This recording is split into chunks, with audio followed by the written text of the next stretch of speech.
কখনো হঠাৎ মনে হয় আমি এক আগ্নেয় পাহাড়, শান্তির ছায়া নিবিড় গুহায় নিদ্রিত সিংহের মতো। চোখে আমার বহুদিনের তন্দ্রা। এক বিস্ফোরণ থেকে আরেক বিস্ফোরণের মাঝখানে আমাকে তোমরা বিদ্রোহে বিদ্ধ করেছ বারংবার। আমি পাথর, আমি তা সহ্য করেছি।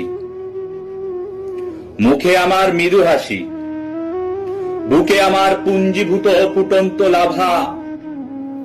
সিংহের মতো আধবোঝা চোখে আমি কেবলই দেখেছি মিথ্যার ভিতে কল্পনার মশলায় গড়া তোমাদের শহর। আমাকে ঘিরে রচিত উৎসবের নির্বোধ অমরাবতী,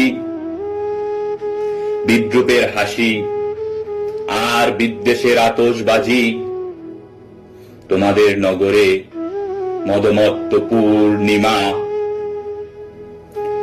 দেখো দেখো, ছায়া ঘন অরণ্য নিবিড়। আমাকে দেখো দেখো, আমার নিরুদ্বিগ্ন বর্ণতা। তোমাদের শহর আমাকে বিদ্রোহ করুক, কুঠারে কুঠারে আমার ধৈর্যকে করুক আহত।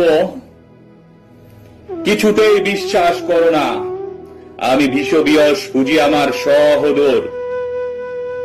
তোমাদের কাছে অজ্ঞাত থাক ভেতরে ভেতরে মোচড় দিয়ে ওঠা আমার অগ্নদগ্ধার অরণ্যে ঢাকা অন্তর্নিহিত উত্তাপের জ্বালা।